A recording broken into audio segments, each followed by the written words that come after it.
मुस्तफा की सामने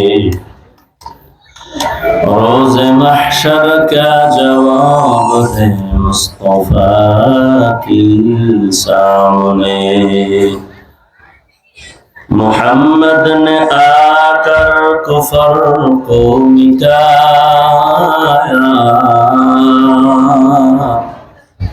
कुफर को मिटाकर सदाकत बताया, कुफर को मिटाकर सदाकत बताया। জামিয়া ইসলামিয়া সুগন্ধি এতিমখানার উদ্যোগে আয়োজিত তাফসীরুল কোরআন মাহফিল 15 নভেম্বর 2024।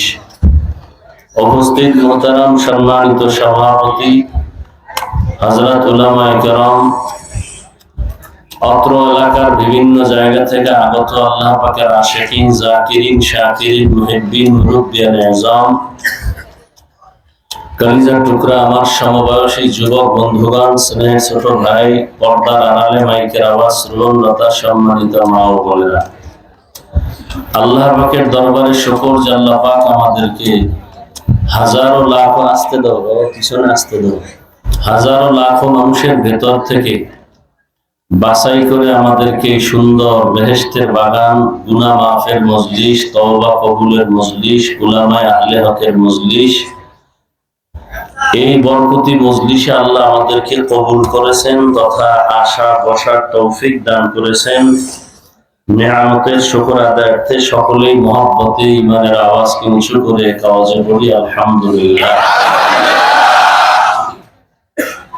দরুদ ও সালাম সাইয়্যিদুল মুরসালিন রাহমাতুল লিল আলামিন শফিউল মুজনিবিন খাতামুন নবিয়্যিন সৈয়দুস সাকালাইন ইমামুল মুরসালিন হযরত মুহাম্মদুর রাসূলুল্লাহ সাল্লাল্লাহু আলাইহি ওয়া আলিহি ওয়াসাল্লামের উপর সর্বোপরি শুকর যাদের আয়োজনে, যাদের পরিশ্রমে আজ এই সুন্দর প্রোগ্রাম, সময়, পরামর্শ, অর্থ, মাইক, লাইট, প্যান্ডেল সার্বিকভাবে যারা সহযোগিতা করেছেন, আল্লাহ সবাইকে খেদমতের বরকতে দুনিয়াতে শান্তি, পরকালে মুক্তির ব্যবস্থা করে দিন।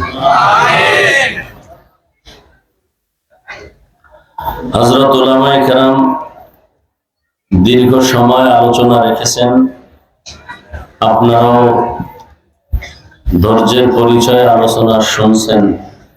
উলামায়ে কেরামের কথাগুলো সবাইকে সহি তরিকায় আমল করার তৌফিক দান করেন। আমিন। উলামায়ে কেরামের ইজ্জতকে আল্লাহ বেশি বেশি বাড়ায়া দেন। আমিন। যারা বিভিন্ন ভাবে উলামায়ে কেরামের ইজ্জত নষ্ট করার জন্য ষড়যন্ত্র করে, ফেসবুকের মাধ্যমে, মিডিয়ার মাধ্যমে, আল্লাহ ওদের হেদায়েত দান করেন। আমিন। আল্লাহ পাকের ইলম ও কুদরতে যদি হেদায়েত না থাকে ওদের জন্য, আল্লাহ যেন কুদরতের দ্বারা দমন করে দেন। আমিন। আমি আপনাদের দোয়া নিতে আসছি এবং খুব সংক্ষেপ দু চারটি কথা বলার জন্য কোরআনে হাকিমের এক টুকরো আয়াত, নবীজির হাদিস থেকে এক টুকরো হাদিস পড়েছি। ইখলাসুল নিয়তের সমন্বয়ে কিছু কথা বলার মতো, শুনবার মতো আমাকে আপনাদের সকলকে সহি নিয়তে, সহি তরিকায়, সহি কিছু কথা আল্লাহ আমার জন্য, আপনাদের জন্য কবুল করে। আমিন। আলোচনা বাদ মাগরিব করার কথা, সেখানে অন্য প্রোগ্রামে যখন উঠার টাইম ছিল সেই টাইমে এখানে উঠলাম।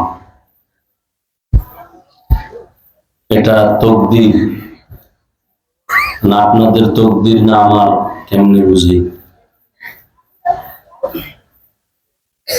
উত্তরা জুমা বইরা আসরের আজান দিছে, খানা খাইলাম, আসরের নামাজটা পড়েই দিলাম এদিকে রওনা। কত টাইম লাগতে পারে উত্তরা থেকে এখানে আসতে?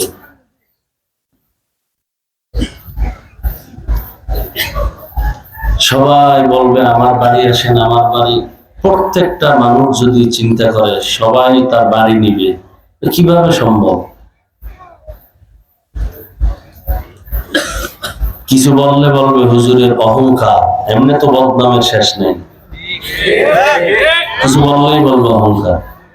মাইকটা পর্যন্ত আমাদের যত কষ্ট হোক, একটা সাউন্ড ভালো থাকলে প্যান্ডেলের দরকার নেই, লাইটেরও দরকার নেই, কথা বলতে কষ্ট হয় না। যাক, ওই যে বললাম তকদির, আপনাদের না আমার জানি না কারটা খারাপ না ভালো তাও জানি না। আল্লাহ আনছেন এতটুকুই, ওই মাহফিলে যাইতে পারবো কিনা আল্লাহ ভালো জানে না। যে পরিমাণ রাস্তা খারাপ, আবার যানজট, আল্লাহ আমাকে হেদায়েত দান করেন। ওয়ামা খালাকতুল জিন্না ওয়াল ইনসা ইল্লা লিয়াবুদুন।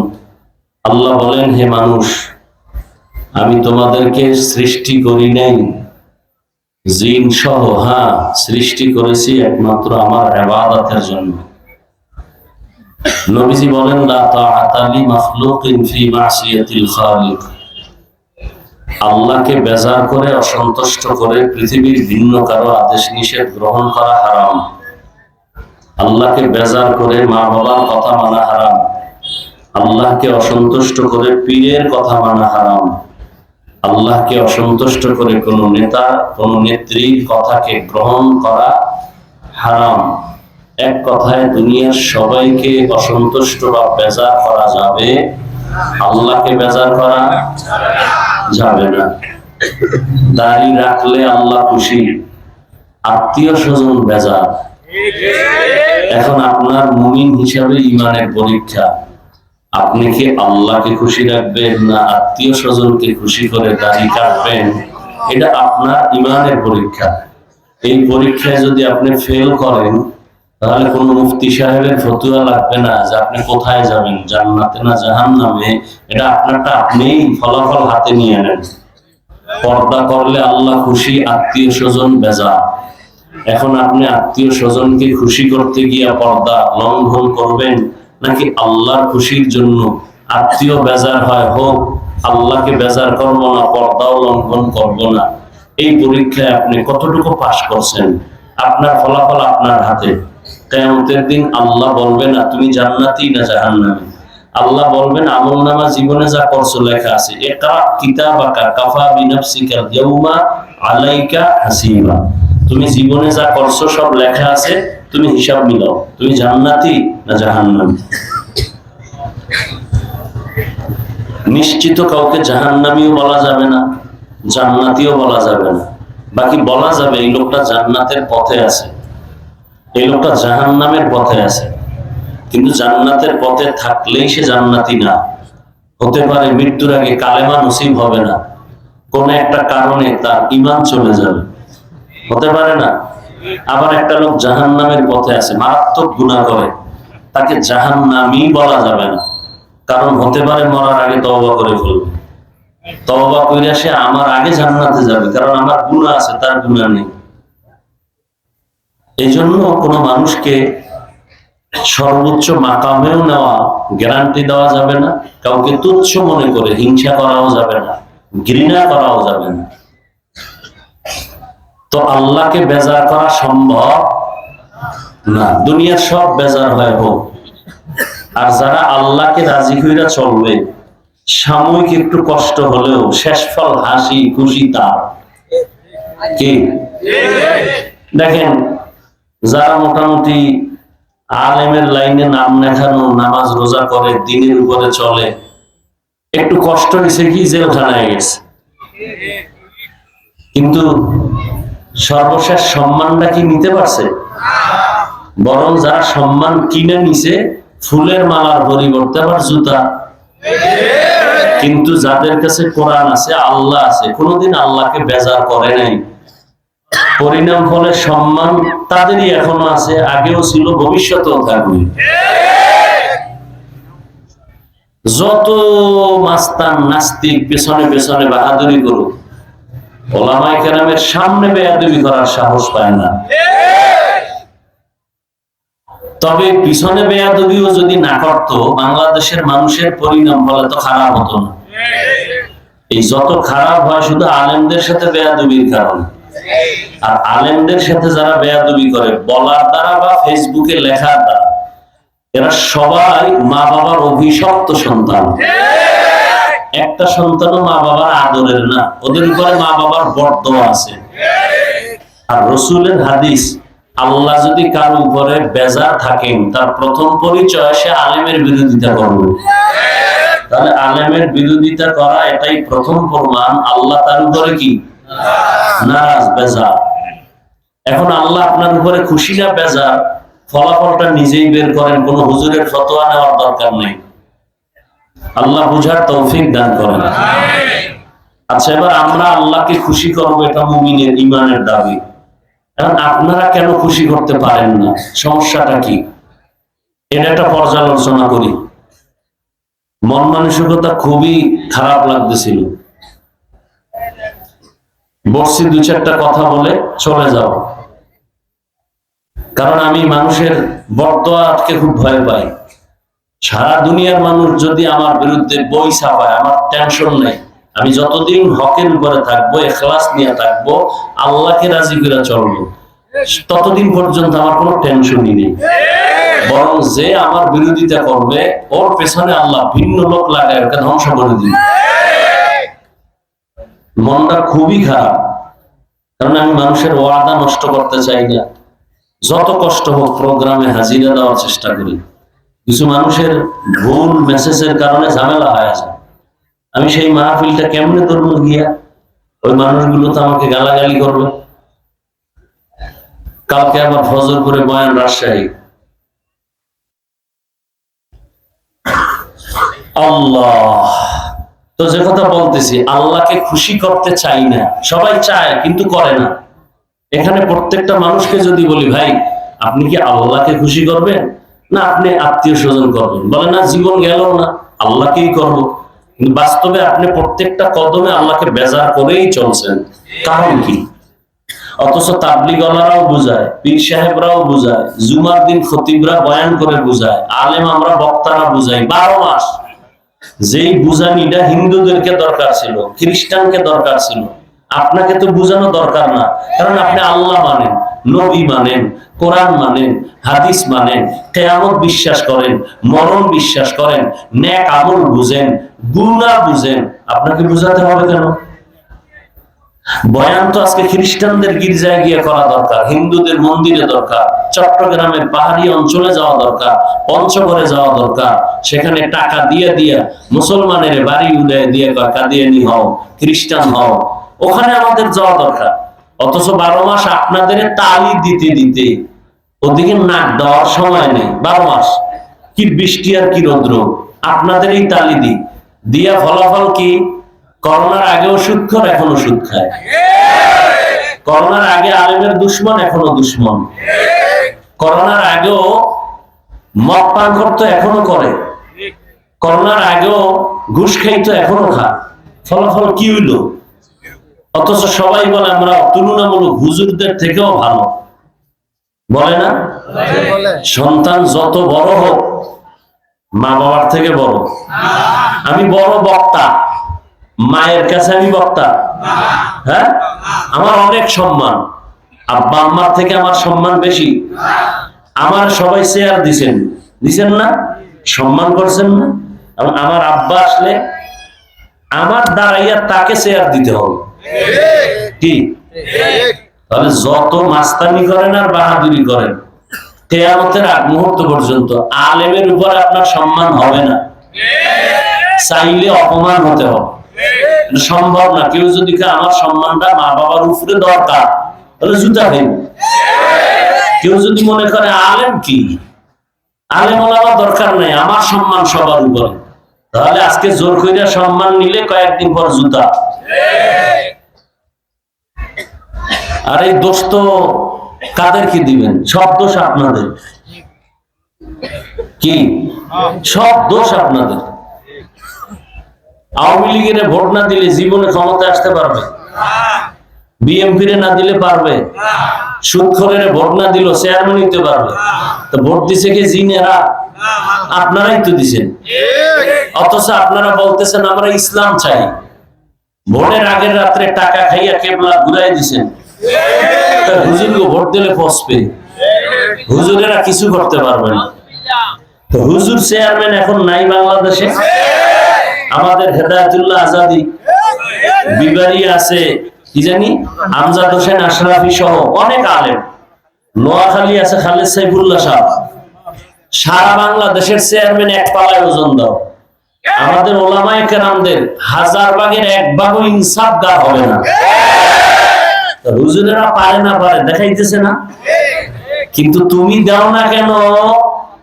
তুমি ভালো করে বুঝছো হুজুর আসলে আমি গাঁজা খাইতে পারবো না, হুজুর আসলে আমি মাইয়া লইয়া পার্কে যাইতে পারবো না, হুজুর আসলে কারো বউ লইয়া আমি পালাইতে পারবো না, হুজুর আসলে আমি সুদে টাকা লাগাইতে পারবো না।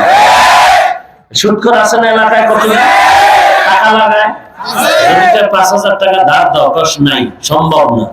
যদি সুদে দেয় ৫ না ৫০,০০০ দিব। ওর মতো ডাকাত যারা সুদের সাথে জড়িত, ওরা ২৪টা ঘন্টা সেকেন্ডে সেকেন্ডে সেকেন্ডে গর্ভধারিণী মায়ের সাথে জিনা করে। এর থেকে নিকৃষ্ট মানুষ আর কি হতে পারে? জীবনে যতবার হজ করবে একটা লাভবাহিক কবুল হবে না সুদ করে। মাদ্রাসা বানাবে সওয়াব পাবে না, মসজিদ বানাবে সওয়াব পাবে না, যতটা মোনাজাত দিবে একটা মোনাজাত সুদ করে কবুল হবে না। আল্লাহ কোরআন এবং হাদিস মিলাইয়া দুই দল মানুষের সাথে আল্লাহ কঠিন হুঙ্কার দিছে যে আমি যুদ্ধ করব, আমি আল্লাহ নিজে। এর মধ্যে একদল সুদখোর। সূরা বাকারায় আল্লাহ বলেছেন সুদখোরদের সাথে আমি আল্লাহ নিজে যুদ্ধ করব। আল্লাহ যুদ্ধ করবেন, কথাটা কি খুশির কথা? আর এক দলের সাথে আল্লাহ যুদ্ধ করবেন, বুখারী শরীফে আছে, যারা ওলিয়া উলিয়া মানে না। আমাদের দেশে বহু পণ্ডিত আছে ওলি মানে না, আউলিয়া মানে না। তা আমি বলি যারা ওলিয়া উলিয়া মানে না, ওরা কোরআন শরীফও মানে না, বুখারী শরীফও মানে না, ওরা বাতিল। এদেরকে যারা বাতিল বলে না তারাও বাতিল। আমরা যে আল্লাহকে খুশি করে ফেলছি তা না, কিন্তু চেষ্টা করতেছি। নমুনা, আপনি টুপি মাথায় দিলে গরম হয়, আমার মাথা নাই, হ্যাঁ আমারটা গরম হয় না কেন? বরং আপনি টুপি না দিয়েই বউরে গালি দিছেন। কি ব্যাপার, বউরে গালি দিছো কেন? মাথা গরম হয়ে গেছিল। কি কারণে টুপি দিছিল? না যে বাপের টুপি পরে না, আমিও বলি না। তা মিথ্যা কথা বললা কেন? টুপি পরলে মাথা গরম হয়। এই দেশে যত বউ তালাক দেয় সবগুলোর খোঁজ নিয়ে দেখবেন টুপিওয়ালা না টুপি ছাড়া। তালাক দিয়া হুজুরের কাছে ইমামের কাছে দৌড়ায়, হুজুর মাথা ঠিক ছিল না, গরম হয়ে গেছে, কি কইছি বুঝি না, এখন কেমনে আবার বউ বানাবো সেই বুদ্ধি দেন। তাহলে বউ তালাক দিছে ঠান্ডা মাথায় না গরম? মাথা গরম কেন? টুপির কারণে? হ্যাঁ আচ্ছা, এবার আসেন যারা টুপি দেয় এরা গরম হইয়া মায়ের গালি দিছে। যারা টুপি মাথায় পরে এরা মাথা গরম কইরা কোনদিন আপনাদেরকে গালি দিছে? শুধু কি তাই? কোন বেঈমানকে আমরা গালি দেই? হিন্দুদের গালি দেই? বৌদ্ধদেরকে গালি দেই? অথচ আপনারা তো আমাকে অনেক বাজে কথা বলেন, অনেক বাজে কথা বলেন। মনে হয় এই জমিনের মধ্যে আপনার চোখের বিষ আমরা টুপিওয়ালারা জানি আপনারা গালি দেন, শুনি, এরপর একটা জবাব দেই না, বরং দেখলে হাসি মুখে সালাম দেই, বুকে লাগাই। আপনার গায়ে যে বিড়ির গন্ধ তাও জানি, এরপরে হিংসা করে ধাক্কা দিয়ে ফালাই দিনে বুকে লাগাইছি। আপনি যে প্রস্রাব করে পানি লন না, পায়খানার চেয়েও গন্ধ বেশি আপনার শরীরের মধ্যে। এরপরে কি পরিমাণ পরিচ্ছন্ন থাকেন, ওযু তো ঠিক মতো করেন না, এরপরে খাইতেছেন না পাপ। এরপর কোন আলেম কি সি করে তারাই দিছে? দেয় না। কারণ কি? একমাত্র আমরা আল্লাহকে খুশি করার জন্য টুপি মাথায় দিলাম, আল্লাহর খুশির জন্য নবীর মহব্বতেই দাঁড়িয়ে রাখছি। জানি দাঁড়িয়ে রাখলে যৌবনের ভাব থাকে না, আপনারা যেটা বলেন সেটা রিপিট করতেছি। আল্লাহকে খুশির জন্য নবীর মহব্বতেই লম্বা জামা পরছি, যদিও শরীর গরম লাগে। শীত আসছে, সে শীতের মধ্যে সকালে ফজরের নামাজে ঠান্ডা পানি দিয়ে ওযু করা কি যে কষ্ট, এটা ভাষা নেই বুঝাবা। এরপরও নামাজ পড়ি। পর্দা করি, হালাল ভাবে চলি। বলেন তো, আল্লাহকে রাজি করতে যাইয়া এই নবীর আদর্শ মানার কারণে আমাদের সম্মান কত পয়েন্ট কমছে? আর আপনারা আল্লাহরে বেজার কইরা নামাজ রোজা বাদ দিয়া গুনাহ কইরা কত পয়েন্ট সম্মান বাড়ছে? হ্যাঁ, আচ্ছা, সবই জবাব আপনারাই দিতেছেন। তাহলে বলেন, আপনি কেন আল্লাহকে বেজার করতেছেন? কি সমস্যা থাকে আপনার? আল্লাহ দিন অনুযায়ী চললে কি ব্যবসা চলবে না? কেন নবী ব্যবসা করে নাই? সাহাবায়ে কেরাম করেন নাই? তো ইসলাম তো ব্যবসা করতে নিষেধ করেন নাই? ইসলাম তো চাকরি করতে নিষেধ করেন নাই? ইসলাম তো ডাক্তারি পড়তে নিষেধ করে নাই? ইসলাম তো ইঞ্জিনিয়ার হতে নিষেধ করে নাই? প্রফেসর হতে নিষেধ করে নাই? জালেম হইতে নিষেধ করছে, দুর্নীতিবাজ হইতে নিষেধ করছে, মানুষের হক নষ্ট করতে নিষেধ করছে, মানুষকে সম্মান দিতে আদেশ দিছে। ব্যবসা তো বন্ধ করতে বলে নাই। আচ্ছা, হুজুর বাদ দেন, আপনি ভাবতেছেন আমি হুজুর তাড়াতাড়ি হই কেমনে? না, আপনার হুজুর হওয়ার দরকারই নেই।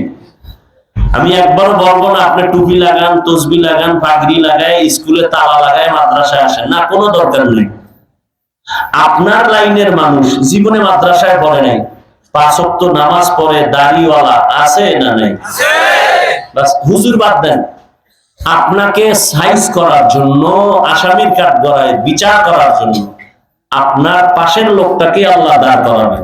এই নিমক হারাম, আমার সূর্যের আলো ভোগ করলি, আমার চাঁদের আলো ভোগ করলি, আমার জমিনের ফসল খাইলি, আমার দেওয়া গাছের ফল খাইলি, আমার বানানো নদীর মাছ খাইলি, আমার হুকুম মতো একটা সেজদা দিলি না, নিজে নামাজ পড়লি না, অন্যে নামাজ পড়ে তাও পছন্দ করলি না। এরকম কিছু কপাল পড়া আছে যে নিজেও পড়ে না, অন্যে পড়ে তাও সইতে পারে না, নিজেও কাঁদে না, অন্যে কাঁদে তাও সইতে পারে না। এরকম বেয়াদব আছে না নেই? অভাব নেই। কারণ কি? একমাত্র কারণ, আমরাও মুসলমান, আমিও মুসলমান, আপনার আমার আল্লাহ এক না দুই? নবী, কাবা, কোরআন, ধর্ম, কালেমা, দুনিয়াতে আসছি না? আপনারা লুঙ্গি পরে আসছেন। বিদায় বেলা কাফন হবে কয়টা? 3টা।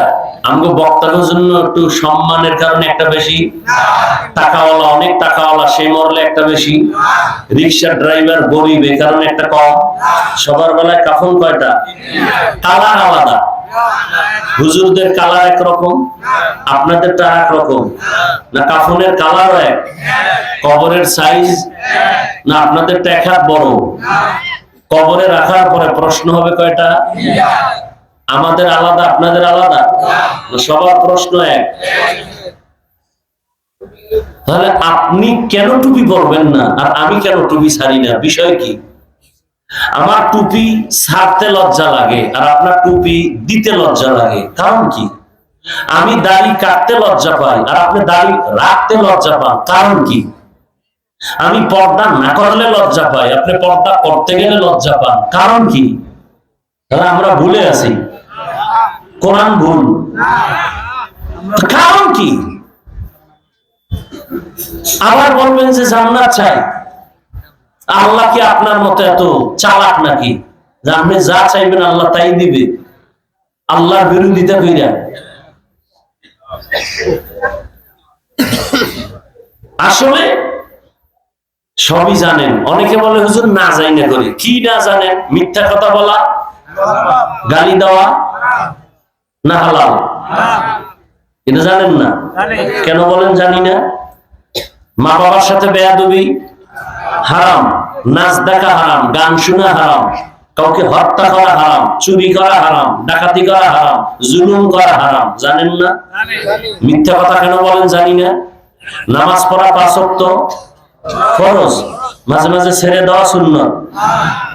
হ্যাঁ, জানেন কি? 5 ওয়াক্ত বলেন, মাঝে মাঝে ছেড়ে দেওয়া বলেন। পড়েন না কেন? নিজেই বলতেছেন ছেড়ে দেওয়া যাবে না, পড়েন না কেন? এইভাবে হিন্দুদের বুঝাইলে ওরা তো মদিনার পাগল হয়ে যেত 3 মাসে। আপনার সমস্যা কি? আপনার কপাল এত খারাপ কেন?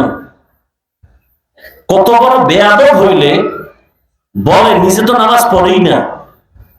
কত বড় নিকৃষ্ট বেয়াদব হইলে বলে দাড়ির মধ্যে কি ইসলাম, টুপির মধ্যে কি ইসলাম, পোশাকের মধ্যে কি ইসলাম, পর্দা করলে কি ইসলাম।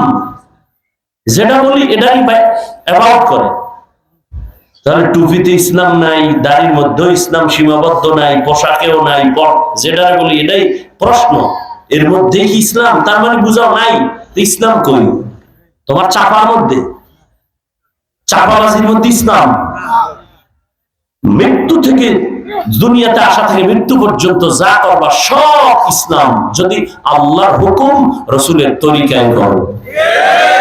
রসুলের তরিকায় রাজনীতি করো, ইসলাম নাই। রাজনীতি, রাজনীতি মানে দুর্নীতি না, রাজনীতি মানে পেটের ধান্দা না, রাজনীতি মানে কারো উপরে জুলুম করা না।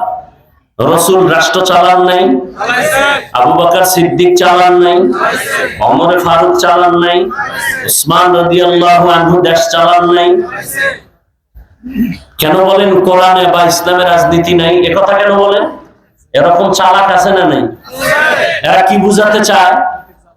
অর্থাৎ ইসলাম আর কোরআনটা সর্বদিক থেকে কমপ্লিট, একদিক থেকে দুর্বল।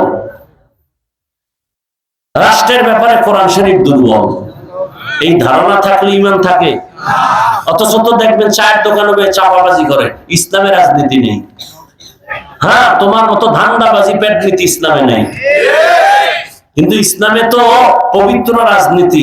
আমি তো সেদিনও ঢাকায় বলেছি, পৃথিবীর শ্রেষ্ঠ রাজনীতির কিতাবের নাম কোরআন, পৃথিবীর শ্রেষ্ঠ রাজনীতির শিক্ষক আমার রাসূল, পৃথিবীর শ্রেষ্ঠ রাজনীতির পার্লামেন্ট মসজিদে নববী। ইমাম রাখবে, কারে রাখবে? কয় যে ইমাম নিরপেক্ষ। বলে না? বলে না? আজকে থেকে তোমরাও স্লোগান দাও, যুবক, মসজিদের ইমাম যদি নিরপেক্ষ হয়, কমিটির প্রত্যেকটা দায়িত্বশীলকে নিরপেক্ষ থাকতে হবে। আর কমিটি যদি পচা রাজনীতি করে, ইমাম সাহেব কোরআন নিয়ে আল্লাহর দ্বীনের রাজনীতি করবে। ঝামেলাগুলো কেন? মুরগি খাবো, খাওয়া হালাল না? হালাল। এখন একসাথে তো খাওয়া যাবে না, 4-5টা, তো এটা আমানত রাখতে হবে না? রেখে দিলাম, আস্তে আস্তে 2-1টা খাবো, এই তো। কিন্তু কার কাছে আমানত রাখবেন এ নিয়ে লাগছে ভেজাল। একজনে ভেজাল কমানোর জন্য শিয়ালের কাছে গেছে যে ভাই মুরগিটা তোমার কাছে 3 দিন আমানত করে নিব। শিয়াল পণ্ডিতকার দোয়াও চাই, মাফও চাই, মরা জিন্দা কেন, মরাও ভাইবে না। তাহলে শিয়ালের কাছে মুরগি আমানত রাখলে যা হওয়া, ধর্মের চাবি সুদখোর আর বেনামাজির কাছে রাখলে তাই হবে। যুবকেরা, তুমি নাকে তেল লাগায় ঘুমাও, দেশ স্বাধীন হয়েছে না? আর মহিলারা সাংবাদিক সম্মেলন করে ঢাকায় যে আমরা দেহ ব্যবসা করে খাইতাম, আমগো অধিকার আবার ফেরত চাই। আর তুমি নাকে তেল লাগায় ঘুমাও, দেশ স্বাধীন। ওদিকে তাবলীগওয়ালারা মারামারি করবে, দেশ স্বাধীন। ওদিকে সমকামিতার স্লোগান চলতেছে দেশে, দেশ স্বাধীন। নাস্তিকদের আস্ফালন বেড়ে যাচ্ছে, তুমি ভাবতেছো দেশ স্বাধীন। মুসলমান হিসাবে মনে রাখো, মুসলমান একবার মরে না, বারবার মরে। অতএব কাফনের কাপড় রেডি রাখো, মরণের পালা শেষ হয় নাই।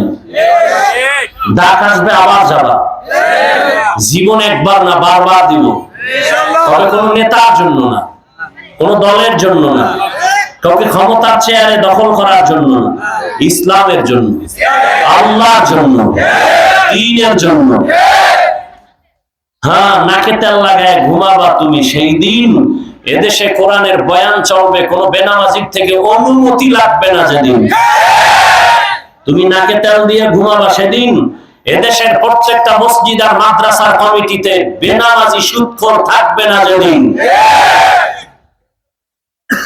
কোরআনের মাহফিল সভাপতি কেন একজন সুদখোর?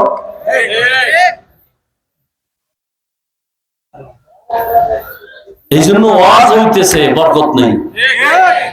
আগে ইলিশ মাছ, মুরব্বীরা ইলিশ মাছের ঘেরানে পুরো এলাকা আমরা তো সাগরের পাড়ের মানুষ, পুরা এলাকা মুখরিত ঘেরানে, আর ইলিশ মাছের তেল দিয়ে অন্য তরকারি রান্না হইতো। এখন ইলিশ খায় পাবলিক, সে ঘেরানো নাই, তেলও নাই।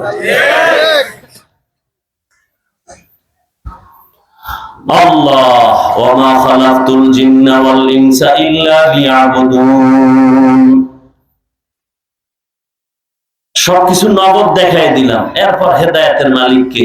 আল্লাহ। কপাল যদি খারাপ হয়, আমি হাফিজুর রহমান কেন, মক্কা মদিনার ইমাম কেন, রহমতের নবী যার চেহারা একবার দেখলে জাহান্নামের আগুন হারাম, রহমতের নবীর চেহারা এত সুন্দর, একবার নজর করলে পেটের ক্ষুধা থাকে না, সেই নবীকে একদিন আর দুদিন না 13 বছর পর্যন্ত সামনে বসে দেখলো, বয়ান শুনলো কিন্তু কালেমা পড়লো না।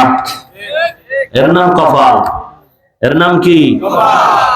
অন্যদিকে 27 বছরের যুবক হাতে একটা তরবারি নিয়ে যায়, নবীকে জবাই করবে, নবীজির চেহারার দিকে তাকাইয়া তরবারি ফালায় কয়, আমার কল্লা কেটে দেন, তার আগে কালেমার রশি আমার গলায় লাগায় দেন। কয় বছর বয়ান শুনছে? 13 বছর বয়ান শুনলো, নবী দেখলো কালেমা কপালে নাই। আর 27 বছরের যুবক নবীরে জবাই করতে এসে কালেমা পড়ে তরবারি নিয়ে দাঁড়ায় গেছে বাইতুল্লাহর পাশে, হাতিমে কাবায়। চিৎকার দিয়া বলে, এই বেঈমান মুশরিক কাফেরের দল, মুহাম্মদের বিরুদ্ধে একটা কথা যদি বলো, মুহাম্মদের লাগবে না, আয় আমার তরবারি যথেষ্ট। এই কপালওয়ালা কে? কে? আল্লাহ বলেন, আমি মানুষ বানানোর একমাত্র কাজ দুনিয়াতে তোমার ইবাদত, আর কোনো কাজ তোমার নাই। তার মানে সারা রাত তাসবিহ লয়ে যায় নামাজে সিজদা করো কয় না, সারাদিন রোজা রাখো কয় না, জিকির করো কয় না। ইবাদত মানে একটা চাদরের নাম, এই চাদরের ভেতরে আমরা সবাই আছি। ঠিক ইবাদতের চাদরে পুরো দুনিয়া আটকানো, আবৃত।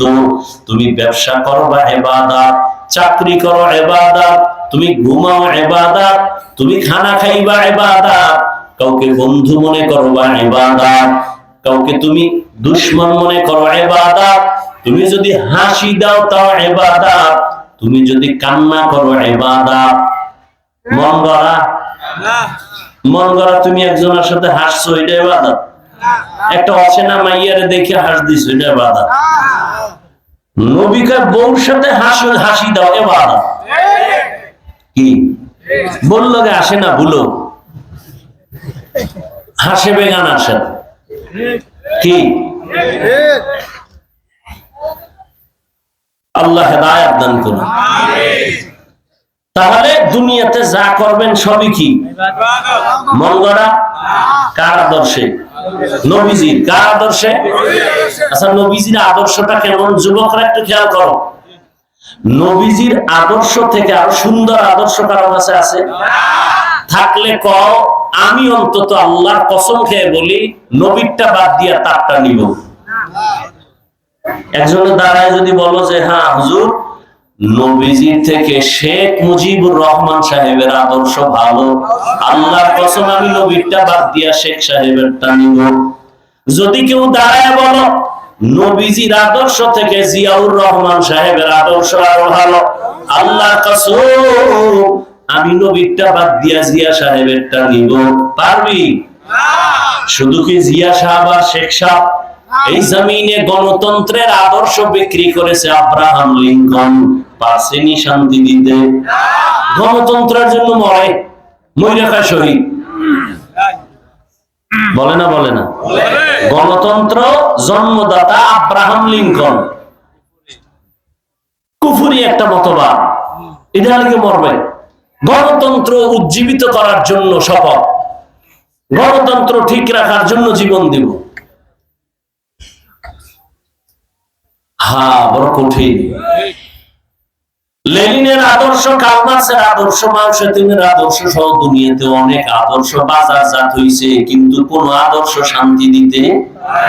তাহলে ফলাফল কি দাঁড়াইলো? আমি এভাবে বলি, এক কথায় দুনিয়ার যত মানুষের আদর্শ এক কথায় সব আদর্শ না পাক, একমাত্র মদিনার নবীর আদর্শই হলো পাক।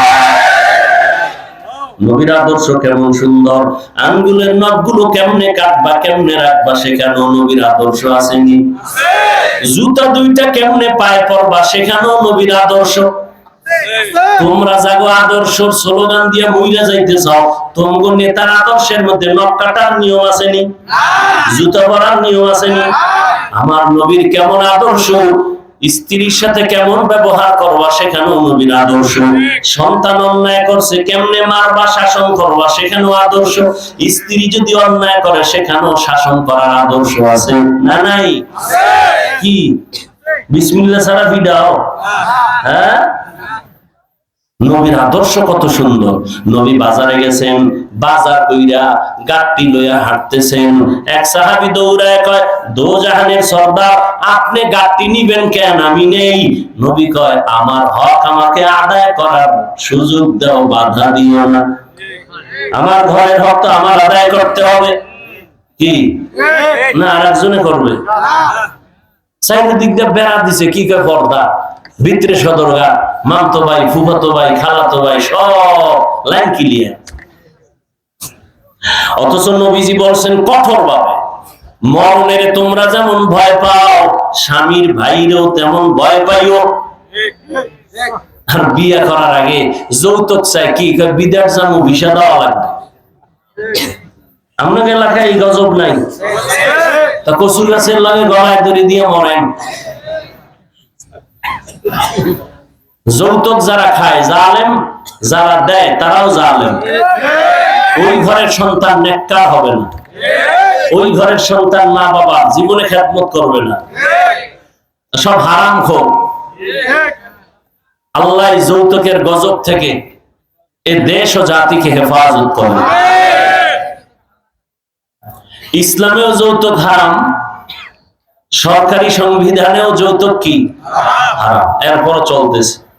কি হিসাবের মুরিদ আর কি তাবলিগওয়ালা। আমি মাঝে মাঝে আগে ইমান মাফতে হইলে টের পাবা বিয়ার রাইট, মাইয়া বলা যখন বিয়ে দেয় তখন টের পাবা ইমানের স্কেল কত।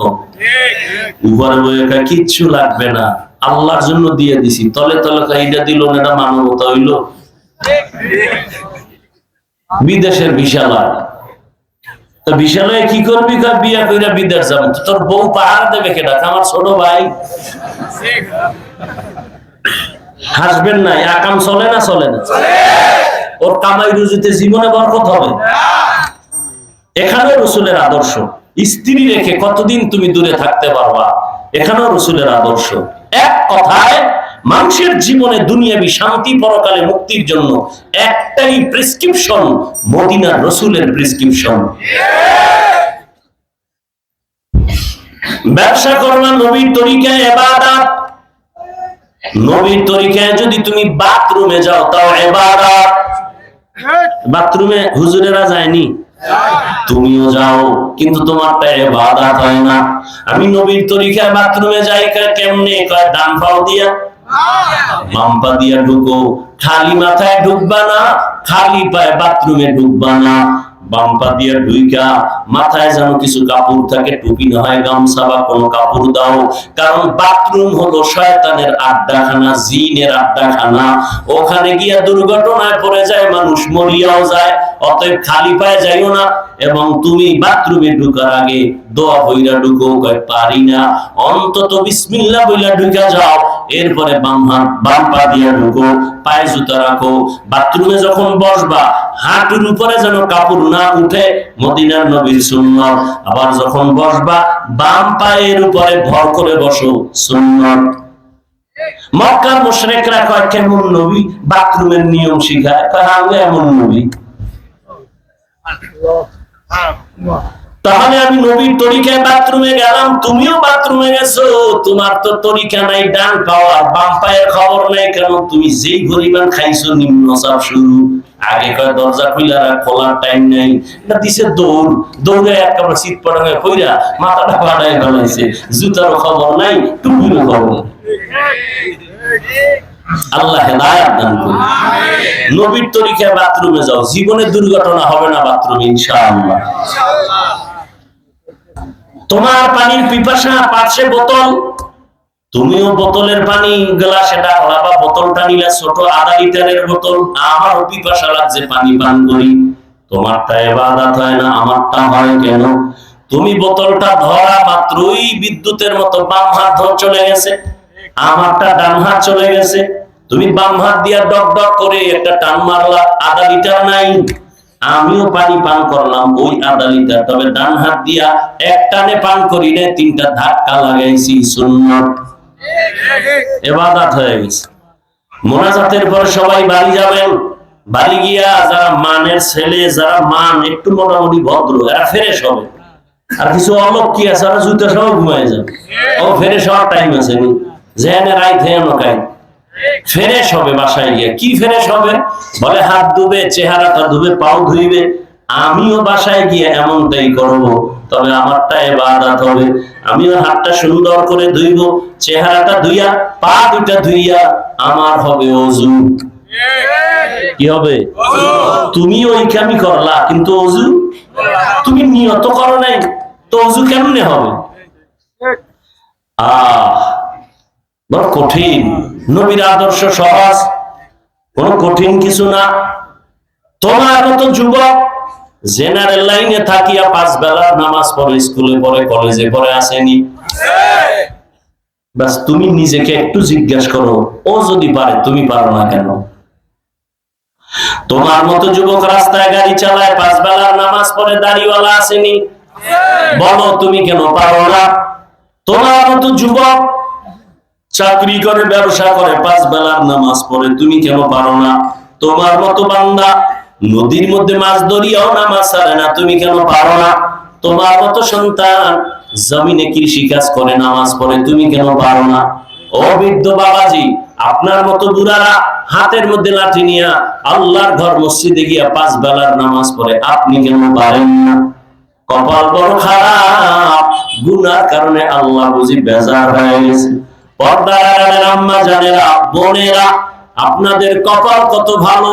আপনারা তো সাহাবায়ে কেরামদের মায়ের মতো দামি মা, আপনারা তো নবীদের মায়ের মতো মা, হাফেজে কোরআনের মায়ের মতো মা, আপনারা তো পৃথিবীর প্রিয় সোনারী, বড় দামি খাদিজা রাদিয়াল্লাহু আনহার মতো দামি নারী, ফাতেমা রাদিয়াল্লাহু আনহার মতো দামি নারী, আয়েশা রাদিয়াল্লাহু আনহার মতো দামি নারী, ইসমাঈল নবীর মা হাজেরা আলাইহা সালামের মতো দামি নারী, আপনারা তো ঈসা নবীর মা মারিয়াম আলাইহা সালামের মতো দামি নারী।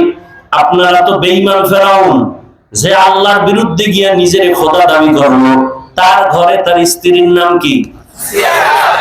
বেঈমানের ঘরে এত বড় বেঈমান, ওর ঘরের স্ত্রী আসিয়া আল্লাহর এত পেয়ারা হয়ে গেলেন, মরার আগে জান্নাতের ছবি দেখে মরলেন।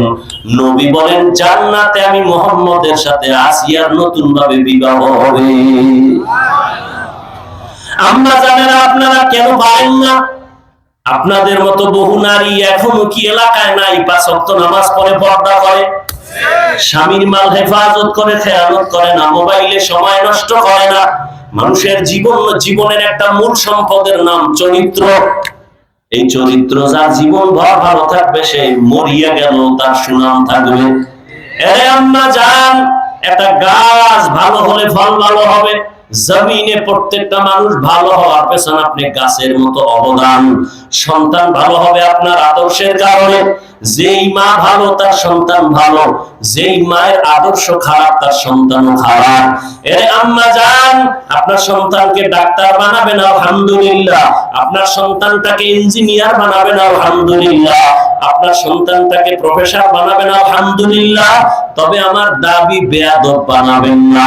আপনার সন্তানের ব্যবহারে কোনোদিন কোন মুরব্বী যেন কষ্ট না পায়, আপনার সন্তানের আচরণে কোনোদিন যেন আলেমরা কষ্ট না পায়, আপনার সন্তানের আচরণে কোনোদিন যেন শিক্ষকরা কষ্ট না পায়, কোনোদিন যেন মা বাবা কষ্ট না পায়, বন্ধু বান্ধবেরা কষ্ট না পায়। আম্মা জান, আপনার দ্বারা সম্ভব।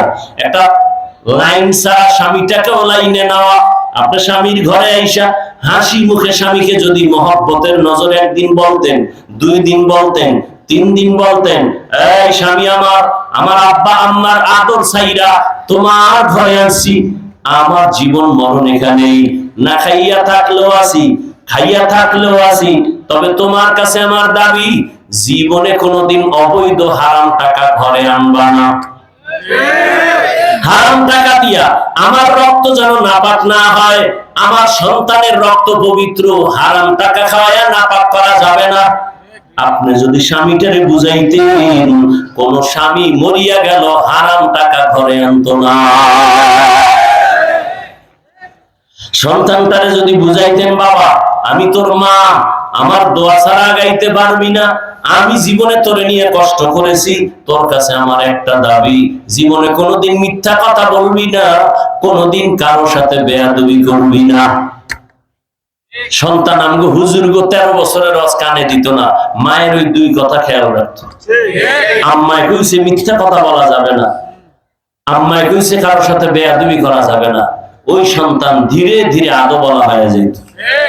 আর আদো বলা হইলে দোয়া হাত উঠায় করা লাগে না, সবাই ওকে অন্তর দিয়া দোয়া করত।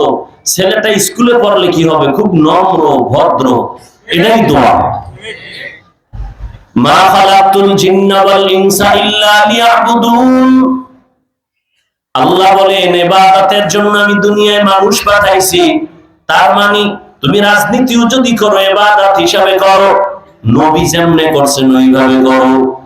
তুমি যদি ব্যবসা করো নবীর তরিকায় করো, দোকানে সাইনবোর্ড লাগাও, বিক্রি করা মাল ফেরত নেওয়া হয়, যদি লেখো হয় না, তো তোমার ব্যবসা ইবাদত হবে না, বরং তুমি ধোঁকাবাজ। যদি ইবাদত হিসাবে ব্যবসা করতে চাও, কাস্টমারের কোনোদিন ধোঁকা দিবা না, মিথ্যা কথা বলবা না। যদি সত্য কথা বইলা কেউ যদি মাল ফেরত দেয়, শুকর আদায় কইরা মালটা রাইখা টাকা দিয়া দাও, কেন কেন নাই, লগে লগে দিয়া দাও। নবী কয় কষ্ট পাইছো না, তুই এই মালটা যে রাখলি, টাকা দিলি, ওই মালটা দান করার সমান সওয়াব আল্লাহ দিয়ে দিবেন। আরেকটা পুরস্কার কি জানো? নবী বলেন কিয়ামতের দিন আত-তাজিরু সুদুকুল আমিন মা'আন নাবিয়্যিন সিদ্দিকিন শুহাদা, কিয়ামতের দিন যদি সত্য কথা বইলা ব্যবসা করো, মানুষের সাথে খারাপ ব্যবহার না করো, আমি নবী ওয়াদা করলাম আমার সাথেই জান্নাতে থাকবি। ঢাকা থেকে আশুলিয়া বাজারে আপনি দোকানে কাপড় কিনছেন, ওখান থেকে কিনছেন ইসলামপুর থেকে একটা লুঙ্গি 150 টাকা, আশুলিয়া আসতে খরচ 20, কত হইলো 100। কাস্টমার জিগায় ভাই লুঙ্গিটা পছন্দ হইছে, তুমি কিনছো কত? আপনি যদি বলেন 170, টোটাল টাকা হারাম। আপনি কিনছেন কত? 150। 70 কেন? বলতে হবে আমার কিনা পড়েছে 150, 20 টাকা খরচ, 30 টাকা লাভ না হলে আমি কাপড় ছাড়তে পারি না, আমার অনেক খরচ। ওই কাস্টমার মৃত্যু পর্যন্ত আপনাকে ভুলবে না, 2 টাকা বেশি দিলেও আসবে যে লোকটা মিথ্যা কথা বলে না। সৎভাবে ব্যবসা করা যায় না, অন্তর খারাপ, লাভ কি? হাসা মিশা বানাইয়া টাকা কামাই করে লাভ কি? ওই টাকা তুইয়া পলায় গেলে এই টাকা বানায় লাভ আছে? 10 তলা বিল্ডিং এর বাহাদুরি করে লাভ কি যদি বিল্ডিং এ থাকার সুযোগ না হয়? আল্লাহ হেদায়েত দান করেন। আমার পরে কেউ বয়ান করবে তো দোয়া করি সামনে মাহফিলটা যেন ধরতে পারি, একটু দোয়া করেন আল্লাহ পাক যেন, যেহেতু অনেক সময় হয়ে গেছে, কয়টা বাজে?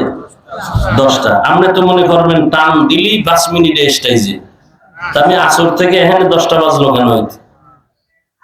আমি তো রাস্তায় বসা।